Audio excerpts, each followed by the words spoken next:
Buen día, creo que los pude saludar a todos. Primero, bueno, es una alegría muy grande estar acá hoy. No podemos venir tan seguido como quisiéramos, pero con la mayoría compartimos muy seguido. Hay unos cuantos de los alumnos del CCP que están acá, algunos de la iglesia, otros que están viviendo acá y con ellos sí compartimos todas las semanas. Es lindo verles acá. Nunca había visto a Javi de traje, así que solo por aniversario, ¿no? Pero bueno, felicidades también por el lugar. La verdad que entramos allá y nos sorprendimos de lo hermoso que está el edificio de la iglesia. El Señor es tan bueno. Y venimos hace tiempo escuchando de las reformas que quieren hacer y las ideas. Bueno, acá vamos a hacer el lugar de entrada, y entrar ahora y verlo fue muy lindo de ver.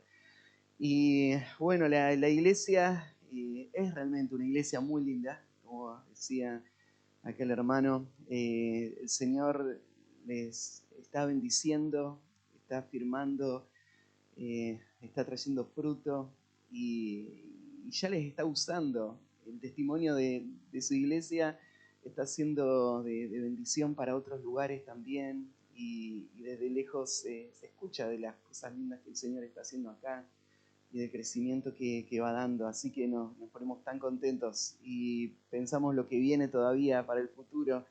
En muy poquito tiempo el Señor ha hecho cosas tan preciosas, así que hay mucha expectativa de ver a la iglesia seguir avanzando y creciendo. Y bueno, es una alegría tenerles cerca en el corazón, compartiendo ahí en el ministerio, también con Josu, en el ministerio en el CCP, y en todo, en los viajes, en las aventuras juntos, y poder crecer también como iglesias hermanas, avanzando juntos para la gloria de Dios. Así que bueno, y ánimo también con este nuevo desafío de la escuela dominical. Qué lindo es ver. Así que este año arrancó, o sea, ese sería el primer cierre del año, ¿no? De escuela dominical, y un privilegio estar hoy acá compartiendo con ustedes este momento tan lindo. El Señor nos ha permitido también disfrutar de estos momentos de enseñanza por las mañanas antes de los cultos, y también lo hemos disfrutado un montón. Aunque eh, ustedes arrancan un poquito antes que nosotros, eso les da un poco más de libertad. Allá arrancamos 9:30 y tenemos solo 45 minutos teóricamente de escuela dominical, nunca los cumplimos, pero sí han sido tiempos muy valiosos. La iglesia ha sido bendecida por eso, y sé que acá también me encanta escuchar los testimonios de lo que están aprendiendo. Y son los mismos desafíos que se viven allá, el desafío de crecer, de aprender, de estirarte un poquito más, y algunos temas complicados con sus desafíos, pero bueno, el apetito por aprender está moviéndoles a seguir avanzando, así que nos gozamos tanto por eso. Bueno, de esto quiero hablar hoy, en este último día de escuela dominical, y para eso acompáñenme en sus Biblias a 2 de Pedro, capítulo 1. Sé que ya estudiaron las epístolas de Pedro en los devocionales, en la iglesia, y vamos a volver a estudiar uno de los pasajes preciosos de esta carta. Como saben, unos 30 años después que comenzó la primera iglesia ahí en Jerusalén, el cristianismo había crecido muchísimo. Y en lugares muy distantes, y por medio de mucha gente que había salido y estaba viajando y predicando, la iglesia iba avanzando y ya no pasaba desapercibida.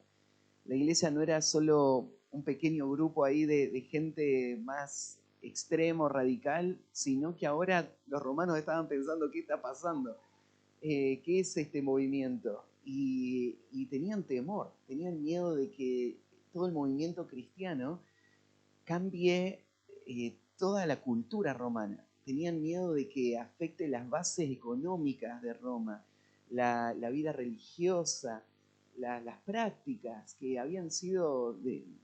se habían ido arraigando por mucho tiempo, y ahora venía el cristianismo y en poco tiempo las familias cambiaban, las sociedades iban cambiando, así que había mucho temor de qué es lo que iba a pasar. Y para mucha gente que no quería que eso pase, el cristianismo se volvió un enemigo. Y ustedes saben que la persecución arrancó con los judíos que odiaban, que querían frenar el cristianismo, pero después los romanos empezaron también a ver al cristiano como un problema. Y entonces empezaron a perseguirlo, al principio de una manera sencilla o informal, pero con el tiempo empezaron a hacerlo de maneras organizadas. Y a nivel ciudad o a nivel imperio, el cristianismo iba a sufrir mucho. Y Pedro escribe en este contexto. Especialmente en 2 de Pedro, el contexto incluye un detalle más. Y es que en medio de la persecución y la dificultad, los cristianos estaban siendo probados en cuanto a su fe y a sus convicciones. Y muchos que habían profesado a Cristo estaban retrocediendo, estaban pensando, ¿vale la pena o no? Estaban eligiendo una forma de cristianismo menos ofensiva, tal vez. Algunos estaban volviendo a las falsas enseñanzas de antes. Entonces, el cristianismo enfrentaba ahora este desafío de cómo vamos a lidiar con la persecución.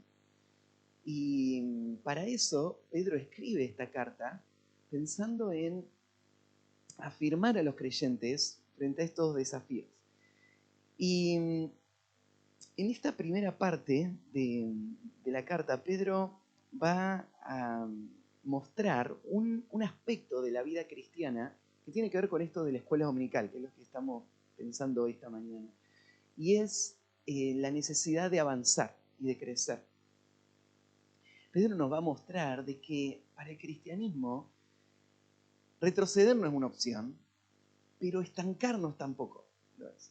Quedarnos en una forma de cristianismo cómoda, en donde ya logramos cierto progreso y mantenemos una cierta religiosidad o costumbre, eso no es una opción, porque el entorno ahí afuera, las presiones y el pecado interno del corazón no va a quedarse ahí, sino que va a batallar contra nuestra alma constantemente. Y entonces, la única opción en la vida cristiana es avanzar. Es todo el tiempo estar entendiendo que tiene que haber un sentido de urgencia, de apetito, de celo, que nos mueva a querer dar nuevos pasos de conocimiento, de compromiso, de obediencia, de consagración y de vida de cuerpo. Y esto es una cuestión de vida o muerte, es una cuestión esencial, no es una cuestión opcional. Entonces vamos a leer los primeros 11 versículos, donde Pedro nos va a hablar acerca de este diseño de Dios para la vida cristiana, y es el título del mensaje de esta mañana es Creados para crecer, creados para crecer. Así que arrancamos con el versículo 1.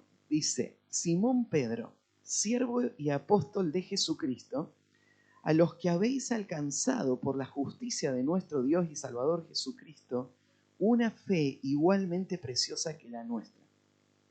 Gracia y paz os sean multiplicados en el conocimiento de Dios y de nuestro Señor Jesucristo. Como todas las cosas que pertenecen a la vida y a la piedad nos han sido dadas por su divino poder, mediante el conocimiento de aquel que nos llamó por su gloria y excelencia, y por medio de las cuales nos ha dado preciosas y grandísimas promesas para que por ella lleguéis a ser participantes de la naturaleza divina, habiendo huido de la corrupción que hay en el mundo a causa de la concupiscencia, vosotros también, poniendo toda diligencia por esto mismo, añadid a vuestra fe virtud, a la virtud conocimiento, al conocimiento dominio propio, al dominio propio paciencia, a la paciencia piedad, a la piedad afecto fraternal y al afecto fraternal amor.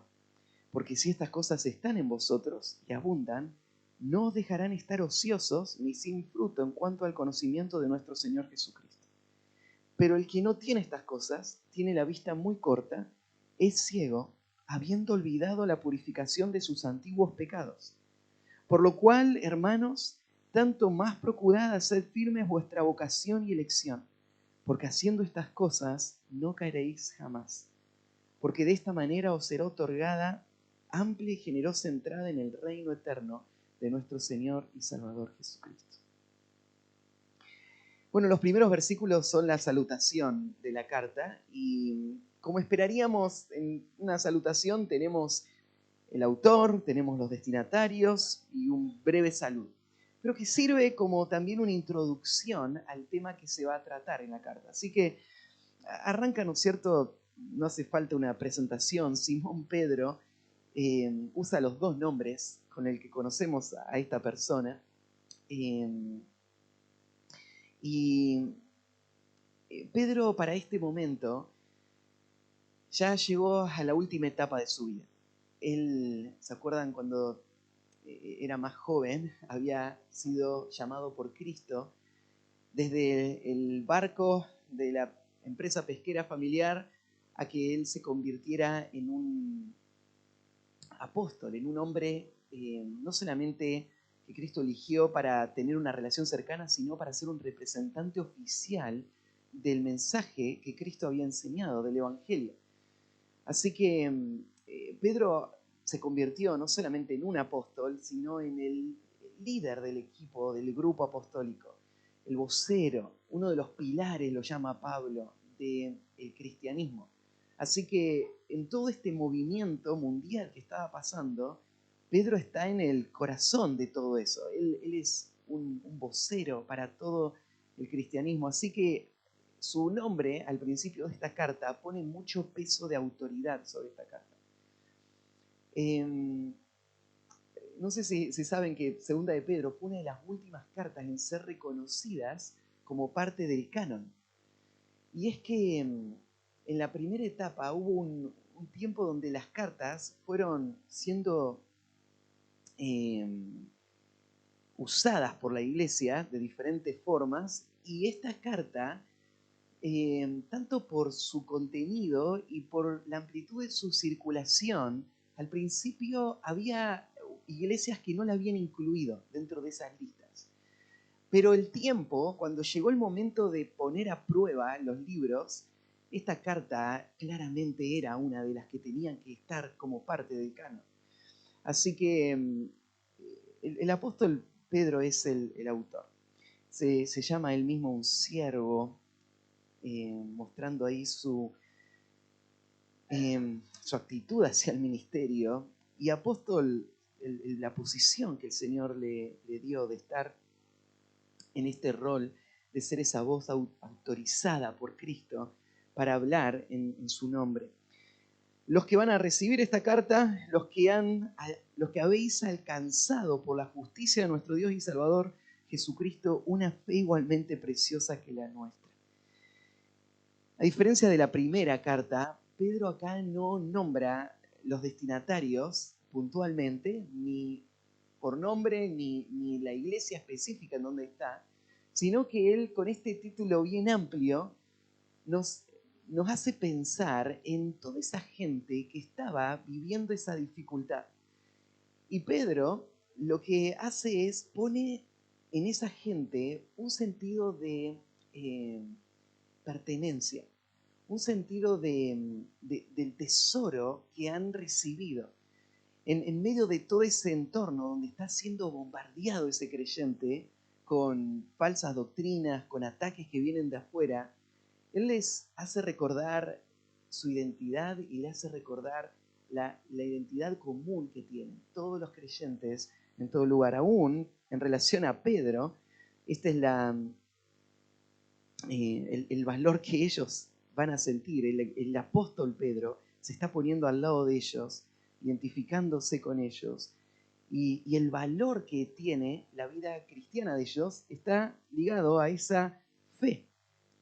La fe verdadera, la fe auténtica, la fe que explica toda la vida cristiana, la fe a partir de la cual se construye toda la vida cristiana. Esa fe es una sola. Y ya seas que sos el apóstol Pedro o que sos un recién convertido, esa fe es preciosa porque es el instrumento por el cual Dios planea cumplir todos sus propósitos de salvación en nuestra vida.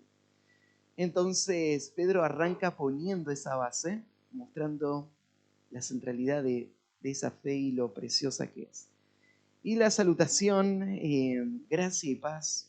Gracia dando a entender la fuente de todo bien para el creyente, y la paz es el resultado práctico en la vida del creyente de esa gracia. La gracia es lo que el creyente recibió como un favor inmerecido de Dios, y la paz es el fruto de estar en la gracia de Dios y de disfrutar ahora del favor de Dios y de todo lo que eso trae. El deseo de Pedro es que esa gracia que ellos están experimentando hoy pueda crecer, puedan disfrutarse más y más esa idea de ser multiplicada, y todo esto va a suceder en el conocimiento de Dios y de nuestro Señor Jesucristo. Bueno, esta introducción no es casualidad. Si bien es solamente una salutación, no arrancó con la doctrina, Pedro ya anticipa a dónde va esta carta. Esta carta va a afirmar a estos creyentes en esa fe que va a sostenerles. Y especialmente va a mostrarles el rol que tiene el conocimiento de Dios y de la verdad para que esa expresión de gracia y de paz puedan ir creciendo más y más. Yo decía en la introducción, conocer más a Dios y avanzar en la vida cristiana no es una opción, porque fuimos diseñados para eso. Claro, el Señor nos salvó por gracia, pero esa gracia y la paz que viene como fruto de la gracia del Señor va a expresarse en nuestra vida y va a traer el fruto de nuestra vida en la medida que ese conocimiento se va desarrollando. Entonces, ahí pasa la introducción y comienza el cuerpo de la carta. Y esta primera sección se va a centrar entonces en este principio del crecimiento. Podríamos dividir entonces esta próxima sección en tres conceptos. Va en el versículo 3 y 4, nos va a hablar acerca de la provisión de Dios para el crecimiento espiritual. En los versículos 5 al 7 nos va a hablar del camino para el crecimiento espiritual. Y en los versículos 8 al 11 nos va a hablar de la motivación para el crecimiento espiritual. Así que veamos el primero, la provisión de Dios para el crecimiento espiritual. ¿No estás contento de saber de que Dios no solamente espera que crezcas, sino que te dio todo lo necesario para que eso pase? ¿No estás contento de que no tenés que salir a tratar de inventar una forma de crecimiento? No tenés que buscar en lo que este mundo tiene para ofrecer, o en la sabiduría de este mundo, o en las ideas de un hombre que de repente llega, ¿no es cierto?, para presentarte una nueva opción revolucionaria de cómo lograr el desarrollo espiritual. ¿No estás contento de que todo el recurso para poder madurar en tu vida espiritual, Dios lo ha dado? Y lo tenés, todo lo que hace falta. Bueno, Pedro arranca dándonos este gran principio. Los versículos 3 y 4 son muy citados. Los conocemos muy bien porque son uno de los pasajes, este es uno de los pasajes que protege o que sirven para mostrar la importancia de la doctrina de la suficiencia de las Escrituras. Y dice el texto así, el versículo 3, como todas las cosas que pertenecen a la vida y la piedad nos han sido dadas por su divino poder, mediante el conocimiento de aquel que lo llamó por su gloria y excelencia. Lo que arranca Pedro mostrando es esta este tesoro que tenemos. Todas las cosas que pertenecen a la vida y la piedad nos han sido dadas. La vida y la piedad son dos categorías muy grandes, ¿sí? Porque cuando arrancamos todo lo que tiene que ver con la vida, ¿qué te queda fuera de esa categoría, no? Porque vos pensás, bueno, lo que necesito para ser un buen esposo, lo que necesito para ser un buen papá, lo que necesito para trabajar y lograr cumplir mi rol como proveedor, como protector en casa, todo lo que necesito para funcionar socialmente con mis vecinos, lo que necesito para desarrollarme en la vida, en las diferentes etapas de la vida, como un niño, como un joven, como un adulto, todo lo que necesito para todas las etapas de la vida, todas las situaciones de la vida, eso es lo que está hablando acá. Todo eso Dios nos los dio. Ahora, me acuerdo cuando los musulmanes conquistaron el norte de África, una de las cosas que hicieron fue arrasar con todo lo que encontraron a su paso. Y llegaron a la ciudad de Alejandría y se encontraron ahí con una gran biblioteca, que había sido una biblioteca legendaria. Por siglos esa biblioteca se había compilado y estaba ahí como un símbolo de cultura mundial. Y cuando llegaron, el general se dice que dijo unas palabras parecidas a estas. Dijo, si toda esta biblioteca dice algo contrario al Corán, entonces es todo herejía. Y si dice lo mismo que el Corán, entonces no tiene ninguna relevancia. Así que mandó quemar toda la biblioteca de Alejandría. Y ahí terminó siglos, ¿no es cierto?, de cultura mundial que estaban guardados ahí.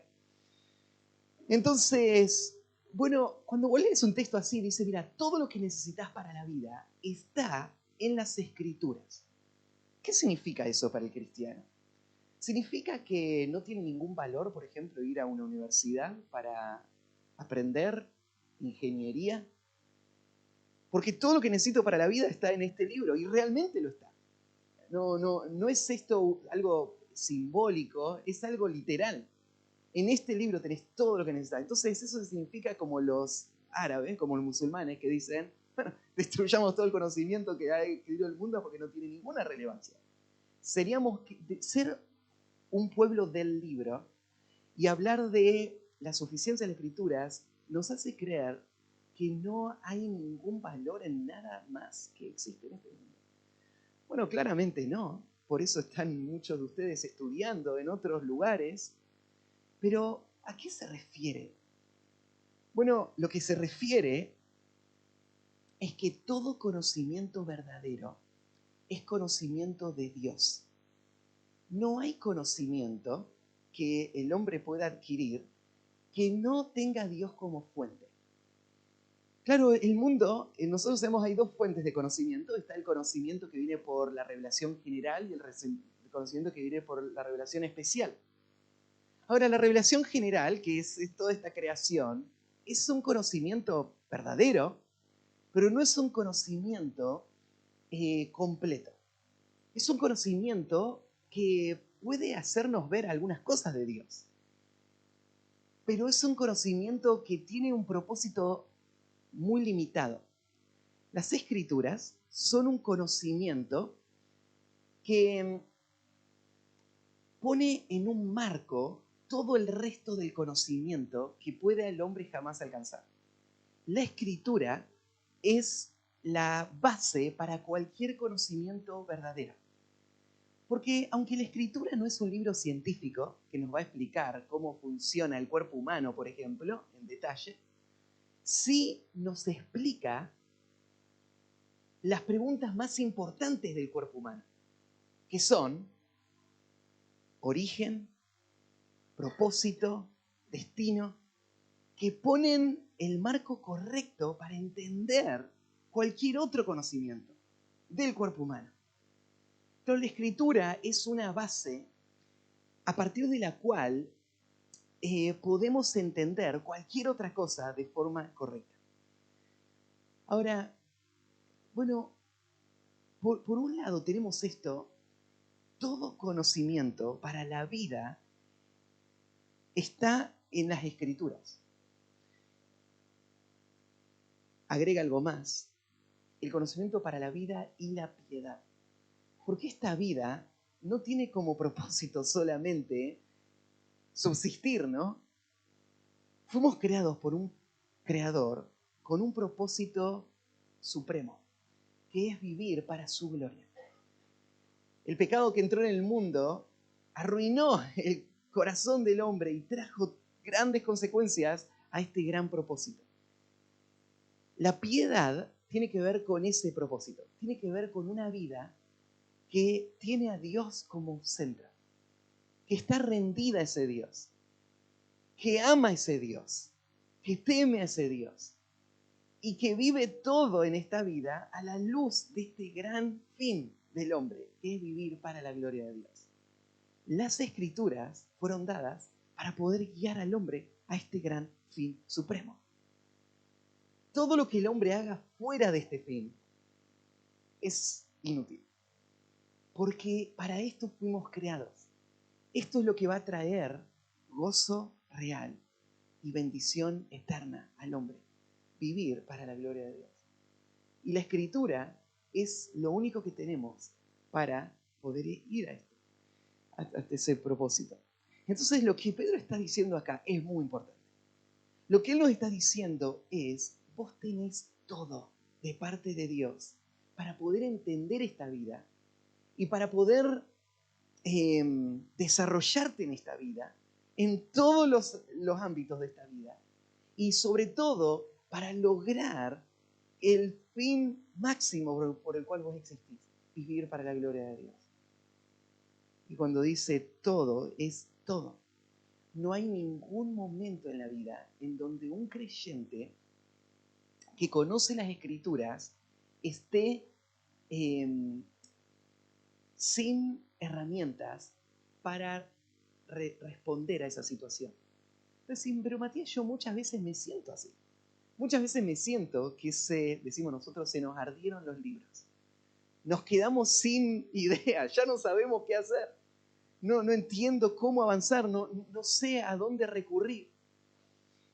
Muchos se sienten así en cuanto a las Escrituras, y eso les ha llevado a pensar que el mundo tiene algo mejor, tiene algo más importante que las Escrituras, más completo que las Escrituras, más efectivo que las Escrituras. Esto pensaban, esto no es de nuestro tiempo, esto ya viene de mucho tiempo atrás. Por ejemplo, en el tiempo del segundo siglo de la iglesia, estamos hablando del año 200, empezó una movida dentro de las iglesias que hacía que muchos creyentes sean animados a leer libros de filosofía clásica de los griegos. Y los pastores que les enseñaban a los creyentes a leer eso, le decían algo así, le decían, las Escrituras son un punto de partida muy importante. Claro, hay filosofía en las Escrituras, hay conocimiento en las Escrituras, pero el conocimiento que está ahí es un conocimiento inicial, es un conocimiento valioso, importante, pero si vos querés lograr las alturas del conocimiento, tenés que ir a Platón, tenés que ir a los grandes filósofos, que ellos entendieron mucho mejor las filosofías. Y es más, si querés entender la Biblia, tenés que estudiarlos a ellos para entenderlos más. Entonces, en ese movimiento se entendía la Escritura es el primer paso, pero después si querés avanzar un poquito más, tenés que hacer otras cosas. Hay mucha gente que piensa así de las Escrituras, ¿no? Piensan la Biblia es importante. Por eso estamos acá, estamos escuchando, aprendiendo la Biblia, pero lo que me va a preparar realmente para la vida es mi carrera universitaria. Sí, la Biblia es importante, pero si yo llego a un momento donde estoy en una situación muy crítica y caótica, tengo que ir a los profesionales, porque ellos son los que saben. Y pensamos de la misma manera que se pensaba en aquel tiempo, ¿no? La Biblia es como el jardín de infantes, pero si querés progresar, ¿no es cierto?, necesitas ir a la secundaria, a la universidad, ¿no es cierto?, y lograr niveles de conocimiento más altos. Y Pedro acá está tirando todo eso abajo, diciendo, no, todo está acá. La Biblia es suficiente. La Biblia es lo que necesitamos para todas las áreas de la vida y la piedad. Y si vos te sentiste alguna vez de esta manera, no es porque la Biblia no tenga la respuesta, es porque necesitamos manejar el contenido de las Escrituras de una forma efectiva para que pueda tener este efecto en nuestra vida. Entonces no es porque no esté ahí, sino porque se requiere del creyente que él crezca para poder disfrutar de este tesoro en su vida. Todo esto vino por medio del conocimiento. Fíjate, el conocimiento del que nos llamó por su gloria y excelencia, está hablando de que nosotros llegamos a este conocimiento en el momento de nuestra conversión. Ahí arrancó nuestro conocimiento verdadero del Señor y de su propósito para nuestra vida. Va a decir después en el versículo 5 que este conocimiento todavía no terminó. Y ahora vamos a llegar. En el versículo 4, solo rapidito, agrega de que lo que Dios planea darnos tiene que ver con preciosas y grandísimas promesas que sirven en esta vida como un estímulo para que nosotros avancemos, porque lo que Dios planea, mira, para que por ella llegases a ser participante de la naturaleza divina, habiendo huido de la corrupción que hay en el mundo a causa de la concupiscencia. Este versículo describe la vida cristiana, en donde nosotros ya arrancamos un camino. Dios tiene como propósito terminar una obra en nosotros. En este tiempo tenemos sus promesas que nos acompañan y que nos están estimulando. Nosotros podemos mirar para atrás como el peregrino y vemos que salimos de la ciudad de la destrucción, salimos de la corrupción de este mundo y ahora estamos avanzando hacia esa promesa delante nuestro. Y entonces esto es lo que ahora Pedro entiende que es la vida del creyente. Esta es nuestra identidad y fuimos equipados para poder hacer eso. Nosotros tenemos en nuestras manos, como esa historia del progreso del peregrino que escribió Juan Bunyan, un libro, un rollo que no tenemos que perderlo como lo perdió Peregrino, un rollo que tiene que ser nuestra guía en todo momento, porque el Señor nos ha dado en eso todo lo que necesitamos para todo el trayecto hasta llegar hasta esa ciudad celestial. Así que el primer concepto que Pedro nos va a mostrar es que Dios nos ha equipado, es la provisión para el crecimiento espiritual. En segundo lugar, nos va a mostrar Pedro el camino para el crecimiento espiritual. Ahora, en el versículo 5, entonces, dice, vosotros también. Acaba de hablar de lo que Dios ha hecho y de lo que Dios ha dado, y ahora te habla a vos de cuál es tu responsabilidad frente a esta provisión tan generosa de Dios. Ese vosotros también nos pone a nosotros ahora bajo esta responsabilidad. El principio, la orden es, poniendo toda diligencia por esto mismo, añadir. Bueno, añadir es la idea principal. Estuvieron estudiando acerca de las palabras, el significado de las palabras, los verbos. Si te das cuenta, mira, arrancó en el versículo 3, y si vos estabas ahí esperando, ¿no es cierto?, ¿cuál es la orden? ¿Cuál es la idea que controla toda esta oración? Este es uno de esos versículos que te vuelven loco, ¿no es cierto? Porque arranca y no llega nunca el verbo, ¿no? Te va sumando ideas, pero al final el verbo llega acá, en el versículo 5, añadir. Esta es la orden central. Este es el mandato. El mandato añadir tiene que ver con no solamente tomar algo, sino proveer todo lo que se necesita y más. La idea es llenar. La idea es hacer que abunde algo. Entonces, Pedro está pensando en un creyente que ahora teniendo esta herramienta, tiene que tener la expectativa de que es su responsabilidad hacer que ciertas cosas estén cargando toda su vida cristiana. Y es su responsabilidad hacerlo. Este añadir es la responsabilidad a crecer. Es la responsabilidad a avanzar en la vida espiritual. Y a ser generoso, no mezquino, con mis pasos y mis decisiones y el uso de las herramientas, sino hacerlo con todas mis fuerzas. Este llamado a crecer, entonces, a añadir, a avanzar, a sumar a nuestra vida, antes, déjeme volver atrás un poquito, nos va a decir cómo tenemos que hacerlo y por qué tenemos que hacerlo. Porque dice, poniendo toda diligencia. Esto va a requerir esfuerzo, disciplina, va a requerir trabajo. Entonces, por eso te pone acá la actitud que vas a tener. Va a ser una actitud de uno que va a pagar ese precio, va a hacer ese esfuerzo y va a poner toda diligencia. Viste que hay cosas en tu vida que te esforzás mucho y otras cosas que las dejás más a la deriva. A veces hablamos de la pereza y pensamos, no, el perezoso es el que no hace nada de nada. Y es verdad, hay casos, ¿no es cierto?, así. Pero en general la pereza no se muestra en todas las áreas. A veces un hombre puede ser muy esforzado en lo laboral. Él se levanta temprano, nunca llegó tarde en 40 años a su empresa. Él, mientras está ahí, ¿no es cierto?, está abocado a su tarea, haciendo todo lo que se le pide y haciendo más. Y llega muerto esa noche a su casa y él se esfuerza mucho en eso, ¿no? Pero claro, llega a la casa y en lo que tiene que ver con su rol en casa, su cuidado de su familia, de sus hijos, lo práctico, la enseñanza de la palabra en casa, bueno, ahí no es muy diligente.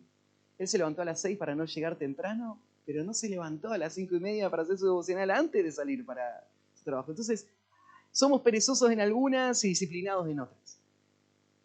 Bueno, la vida espiritual no es un área en la que vos podés darte el lujo de ser perezoso. Toda diligencia significa, si hay algo de diligencia que has mostrado en algún área, toda esa diligencia tenés que volcarla a este área.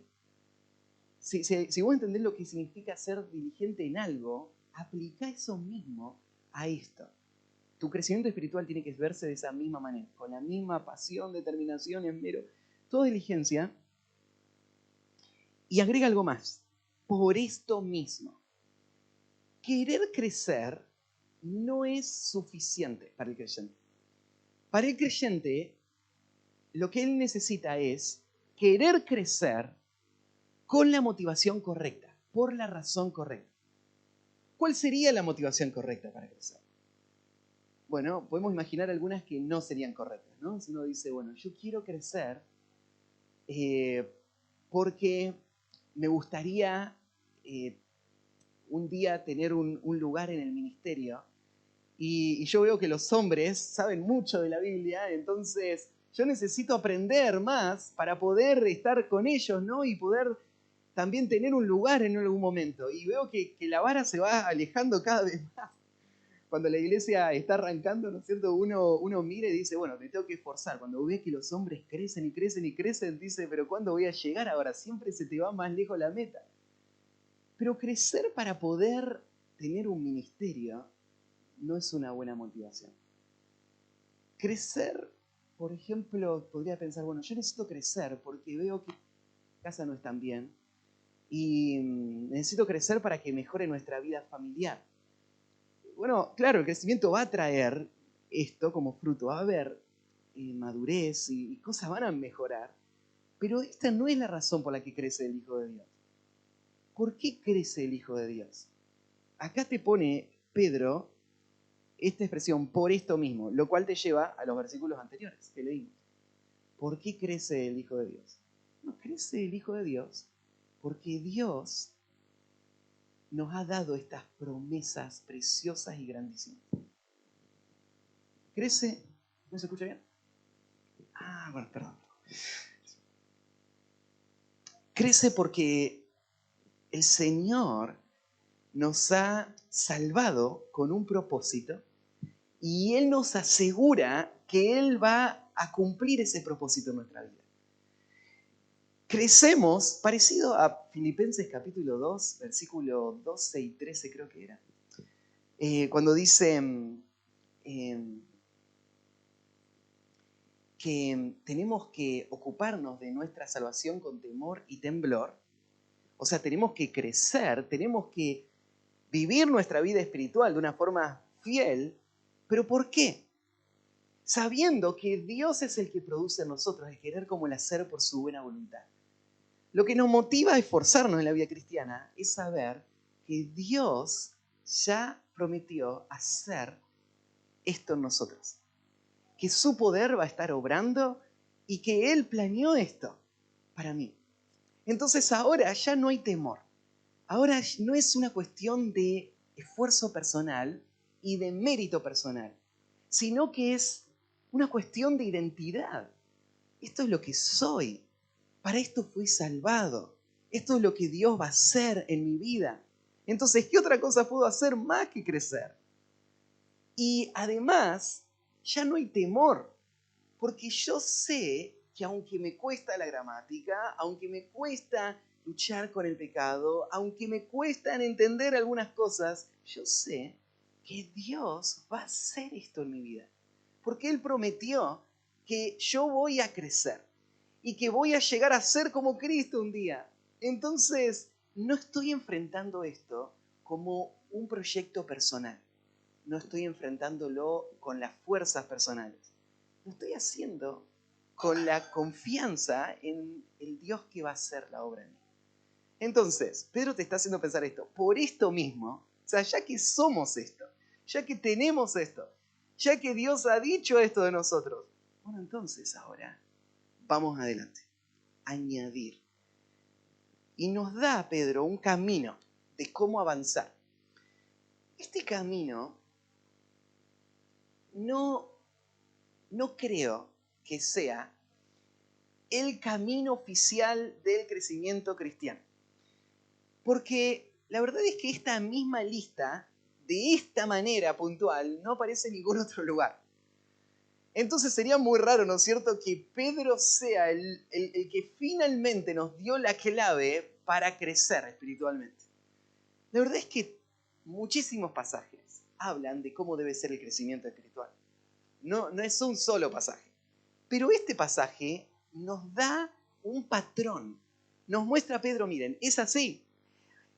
Para darnos una idea de progreso hacia esa gran meta. ¿Cómo sería avanzar? ¿Cómo sería, mira este proceso? Salís de acá, pasás y llegás a esto. Entonces, no está incluido en esta lista todo lo que tenés que saber para tu crecimiento espiritual, pero suficiente para darte una idea de que hay que crecer y que se crece añadiendo, poniendo en mi vida abundantemente esta clase de cosas. Así que como un patrón, un modelo, tenemos este principio acá. ¿Cuál es el ejemplo o el patrón que nos da Pedro? Añadid, y arranca, a vuestra fe virtud. Notás que acá no dice Pedro, añadan fe. Es como que Pedro da por hecho que la fe es el punto de partida. Si no está la fe, todo lo demás es imposible. ¿Sí? No va a haber nada después. O sea, una persona que se siente en una escuela dominical y escucha y piensa, bueno, lo que necesito es conocimiento. Pero esa persona no tiene fe para creer ese conocimiento. Entonces, no hay ningún fruto, no hay nada más. la falta de fe trunca todo el proceso de crecimiento. La fe es el punto de partida de la vida cristiana. Y la fe salvadora es algo que va a acompañar toda tu vida cristiana. Como lo diría Pablo en Romanos capítulo 1, nosotros fuimos salvos por fe y para fe. Dando a entender que la fe es la marca que caracteriza al creyente, que cree, ¿no? al que va a avanzar en su vida espiritual. La fe del creyente es una fe indestructible. Es una fe que nunca va a poder ser destruida por ninguna prueba, no va a poder ser destruida por ningún falso maestro. Esta fe es una fe que va a estar hasta el final, y con esa fe vamos a entrar a la gloria eterna. ¿Sí? Esa fe va a estar en todo el proceso. Esta fe es una fe que se perfecciona. Pedro lo va a explicar en Primera de Pedro, ¿no?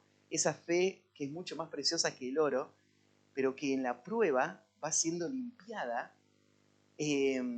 Claro, yo no tengo hoy la misma fe que cuando me convertí. En un sentido sí es la misma, porque la esencia de esa fe es lo mismo.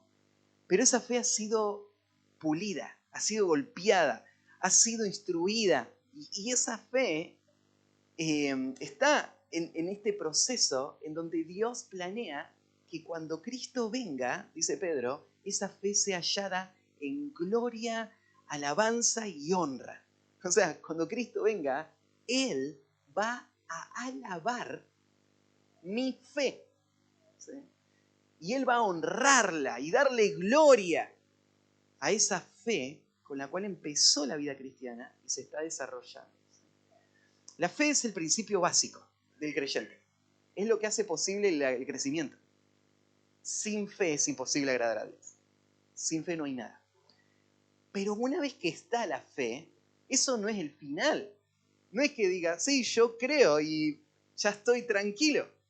La fe es el punto de partida. A partir de acá, entonces añadimos y empezamos a volcar sobre esa fe cosas. ¿Qué volcamos?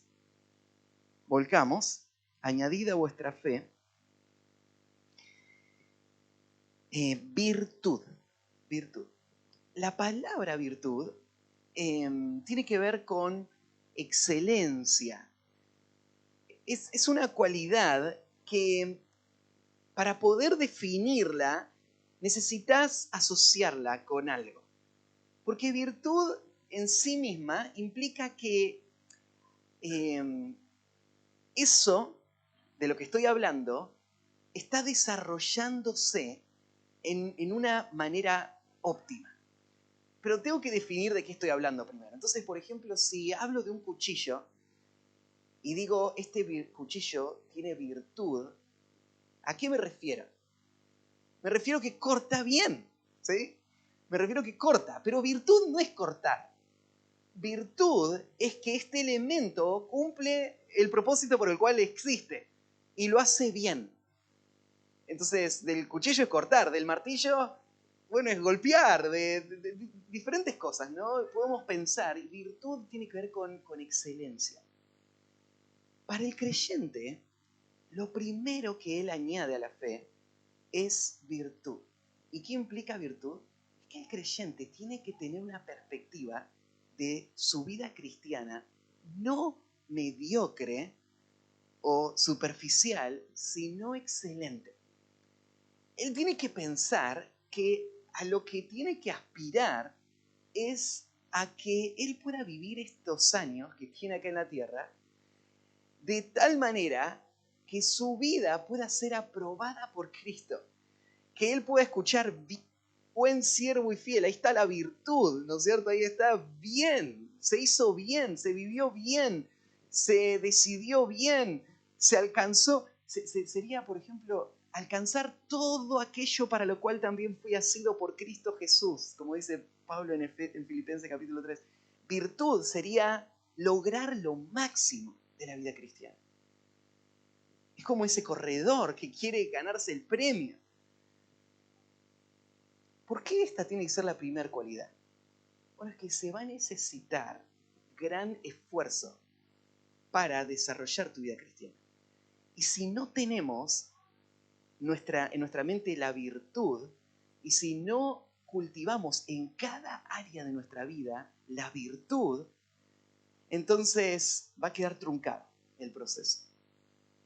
Entonces el creyente está mirando cada aspecto de su vida pensando en esto, pensando en la excelencia, pensando cuánto puedo lograr, cuánto puedo hacer para el Señor, hasta dónde podría llegar mi vida, hasta dónde podría proyectar a mis hijos para que estén equipados todo lo que puedan para lograr el Señor. ¿Cuánto puedo edificar la vida de mi esposa? ¿Cuánto puedo desarrollar los talentos y los dones que el Señor me dio? ¿Cuántas obras puedo hacer? ¿Cuánto dinero puedo dar, ¿no es cierto?, para ganar tesoros? ¿Cuánto podría hacer? Todo eso quiero hacer. Es el primer punto. A la virtud, lo que hay que agregar sería conocimiento. Y ya habló Pedro antes del conocimiento, ya estuvimos explicándolo. Y Pedro da por hecho que Dios dio ese conocimiento. Él lo dio en su palabra, en las Escrituras. Pero ahora nos está poniendo a nosotros la responsabilidad de añadir conocimiento. Y esto es nuestra responsabilidad de estudiar, de aprender, de investigar, de saber encontrar las respuestas en nuestra Biblia, de tener una idea, una visión correcta y completa de la vida y de la piedad como la que veíamos antes. ¿Cuánto conocimiento hay que agregar? Bueno, dijo añadir, y ya expliqué, añadir significa mucho, en abundancia. A veces te sentís, ¿no?, que te están tirando un camión de cosas arriba, ¿no es cierto? Y vos tratás de hacer flote, me estoy ahogando con toda esta información. Pero el creyente lo que necesita es mucho conocimiento. Es un apetito voraz, ¿no es cierto?, de aprender, de entender, de investigar, añadir conocimiento. Al conocimiento, dominio propio. El conocimiento bíblico, el conocimiento verdadero, no es un conocimiento académico, teórico. Es un conocimiento poderoso, un conocimiento que transforma. Es un conocimiento que usa el Espíritu Santo para traer convicción y limpiar mi vida. Si vos no haces esa conexión entre conocimiento y práctica, el conocimiento se vuelve en contra tuyo. Porque el conocimiento, si no está acompañado de obediencia, dice Santiago, me engaña. ¿Por qué me engaña el conocimiento? Bueno, porque si yo no estoy haciendo lo que Dios me está enseñando, creo que por saberlo estoy en un punto de mi vida espiritual en el cual realmente no estoy. Este es un peligro mortal. Es más, hay gente que cuando termine su vida van a encontrarse con la sorpresa de que van a ir al infierno. Y van a ir al infierno creyendo, gente que estuvo sentada acá en estas sillas. Pero van a ir al infierno porque no creyeron lo que estaban escuchando. Lo supieron. Lo podían recitar. Lo podían enseñar. Pero no lo creyeron. Y el autoengaño les hizo estar sentados cómodos, sirviendo en un ministerio, pero les va a condenar eternamente al infierno. El no responder al conocimiento es algo muy peligroso. Para el creyente también. El creyente tiene que ejercitarse en esto, porque Santiago dice que tenemos que, esa palabra que ya está implantada en nosotros, tenemos que recibirla y tenemos que ser hacedores de la palabra y no solamente oidores. Es una exhortación a los creyentes. Tenemos que acompañar el conocimiento de dominio propio. O sea, tenemos que vencer el pecado. Y te está diciendo, vos tenés que hacerlo. O sea, vos añadí dominio propio. Pero sí, pero no, el dominio propio es algo que Dios tiene que hacer en mí. Bueno, la buena noticia es que Dios ya lo hizo en el creyente. Ya tenés espíritu de poder, amor y de dominio propio. Pero ahora vos tenés que añadir dominio propio, mucho dominio propio a tu vida, ¿no? Que se manifieste en cada aspecto de tu vida. Entonces, el dominio propio en nuestros deseos, el dominio propio en nuestros temores, el dominio propio en nuestros sentimientos, el dominio propio en nuestras decisiones, el dominio propio en todas las áreas. En la medida que conozco, ahora tengo que acompañarlo de la obediencia práctica. Tengo que hacer lo que el Señor me dice. Al dominio propio, paciencia. Vos decís, bueno, voy a esforzarme y dominar el pecado. ¿Por cuánto tiempo? Toda tu vida, ¿no? Decís, pero eso se siente bastante desalentador, ¿no? Porque vos decís, Matías, es una tortura tener que lidiar con el pecado todo el tiempo. Y sentir la presión y sentir los deseos adentro mío. ¿Cuándo va a terminar esto? Bueno, va a terminar en la glorificación. Hasta ese día, vos sí podés vivir en victoria. Ese pecado no tiene que dominarte, vos podés vencerlo. Pero no sin esfuerzo, no sin batallas continuas. Entonces, a ese dominio propio hay que sumarle una imagen de perseverancia. Perseverancia bajo dificultades, bajo presión, donde Dios va a sacar a luz cosas de nuestro corazón y va a probar nuestra fe una y otra vez. A la paciencia, piedad.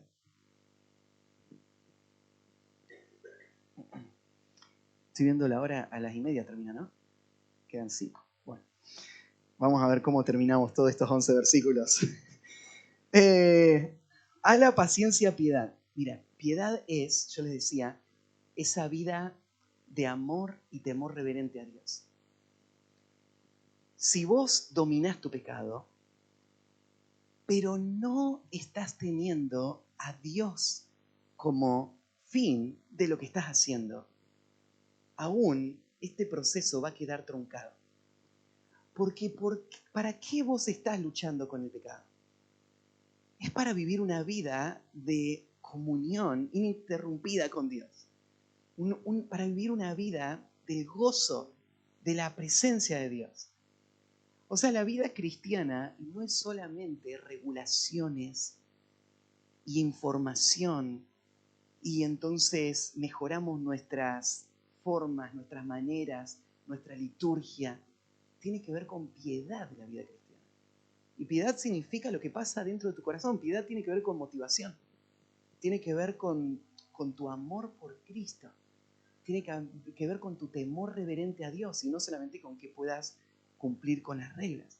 Entonces hay que sumar al dominio propio piedad. Pero bueno, tampoco puede haber piedad sin conocimiento, sin dominio propio, sin paciencia. La piedad tiene que venir después de todo aquello, ¿no? Pero hay que añadir a esto la piedad. A la piedad, afecto fraternal. Entonces, la piedad, claro, yo amo a Dios, pero ¿se acuerdan que las Escrituras conectan el amor a Dios? Tiene que ahora conectarse con el amor a mi prójimo. Y en realidad acá está hablando del amor dentro de la familia de la fe. El amor entre la familia de la fe va a estar condicionado a la madurez de los creyentes en ese cuerpo de creyentes. Porque el afecto fraternal, si solamente es una cara linda, un abrazo, bueno, el mundo lo tiene, ¿no? A eso. Y vos decís, ¿cuál es la diferencia con el creyente? La diferencia con el creyente es que el creyente no lo está fingiendo. Esa es la diferencia. El mundo sí lo está fingiendo, porque te está abrazando, pero dentro de su corazón, él tiene envidia. No está apreciándote. Está, ¿no es cierto?, fingiéndose en su cara. Te está abrazando, ¿no es cierto?, pero dentro de él hay amargura. Hay falta de perdón. No hay interés genuino. Es solamente, bueno, es necesario la cordialidad para que siga funcionando esta familia, ¿no? Entonces, bueno, ponemos cara linda cuando nos encontramos todos. Pero la vida de la iglesia no es eso. Hay afecto real. Hay interés real. Nos encanta estar juntos de verdad. apreciamos a las otras personas realmente. Pero ¿cómo pasa eso? Bueno, a medida que vamos luchando contra nuestro pecado. Porque la envidia también está en el corazón del creyente. Porque la amargura también está en el corazón del creyente. Entonces, tiene que vencer eso para poder tener afecto fraternal. Y después del afecto fraternal viene entonces la cúspide del crecimiento cristiano. ¿Y cuál es la cúspide del crecimiento cristiano? El ministerio. No, no es el ministerio. ¿A qué querés llegar vos? Al amor. Al amor. El amor es la cúspide. ¿Para qué estamos avanzando? No estamos avanzando para poder lograr trascendencia, para poder lograr un reconocimiento, un nombre, un fruto, un resultado. Estamos creciendo para poder amar. Y en algunos, amar va a significar morir como un mártir por otro. En otros, va a significar vivir toda su vida en un lugar oscuro, desconocido, haciendo algo muy simple, pero necesario, por el cual él va a dar su vida en servicio a otro. Y para otro, amar va a significar ponerse en un lugar incómodo y liderar, y llevar cargas grandes.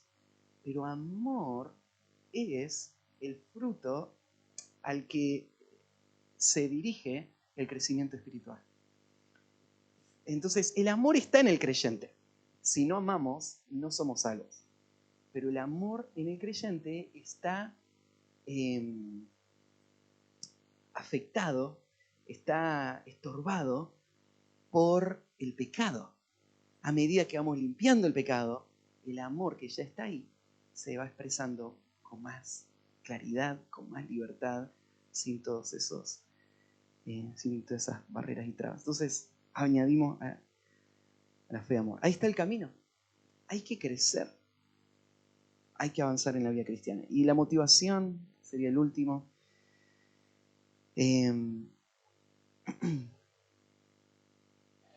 La motivación para el crecimiento espiritual, hay varias que se van a mencionar acá, solamente las decimos rapidito. ¿Sí? El versículo 8 dice, si estas cosas están en vosotros y abundan, fíjate, agregó de nuevo la palabra abundan. O sea, no te quedes corto, no seas como tacaño en esto, ¿no? Hay que proveer todo, ¿no es cierto? Hay que abundar en esto. Entonces, si estas cosas están en vosotros y abundan, ¿qué van a producir? Esto es lo que estamos esperando, esto es la gran motivación, esto es lo que esperaríamos que pase. Primero, el crecimiento espiritual es lo único que me libra de una vida desperdiciada. Si están y abundan, no os dejarán estar ociosos ni sin fruto en cuanto al conocimiento de nuestro Señor Jesucristo. Nadie arranca la vida pensando, voy a desperdiciar toda mi vida y voy a terminar sin nada valioso ni trascendente. Pero la verdad es que la mayoría terminan de esa situación.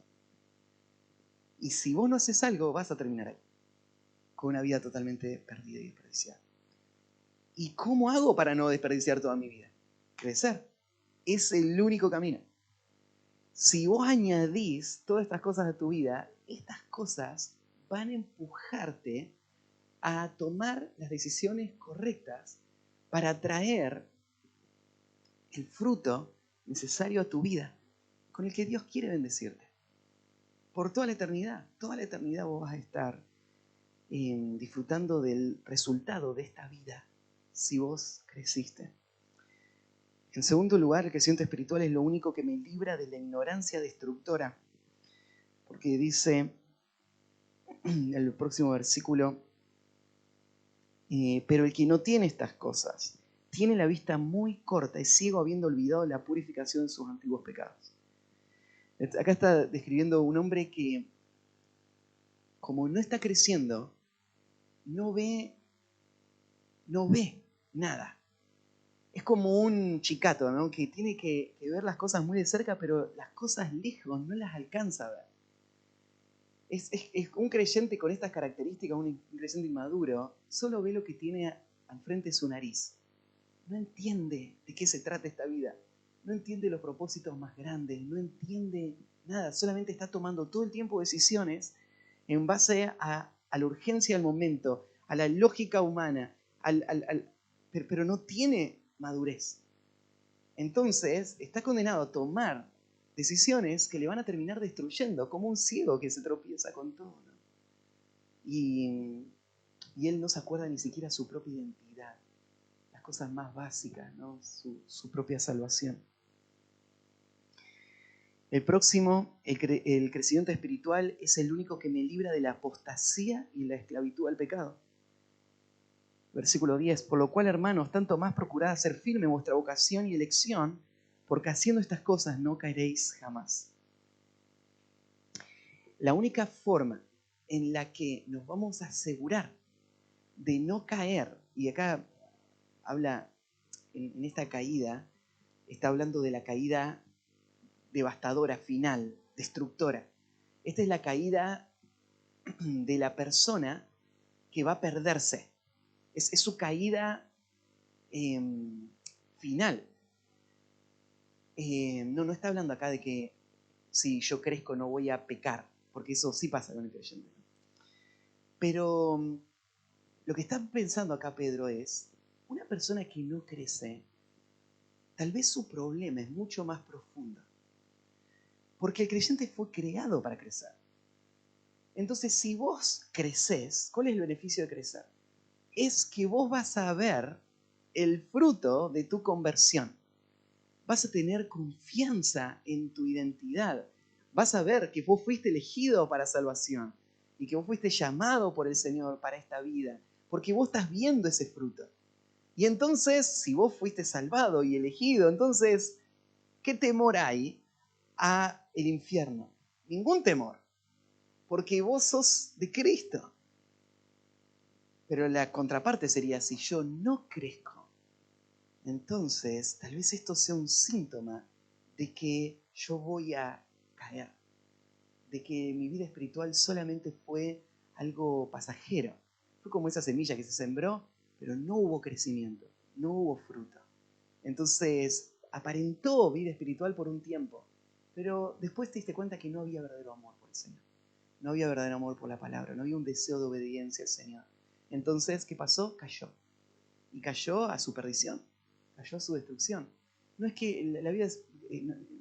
no estamos hablando de pérdida de salvación, no hay pérdida de salvación. Pero estamos hablando de verdadera salvación o falsa profesión de salvación. ¿Sí? Entonces, esta es la advertencia.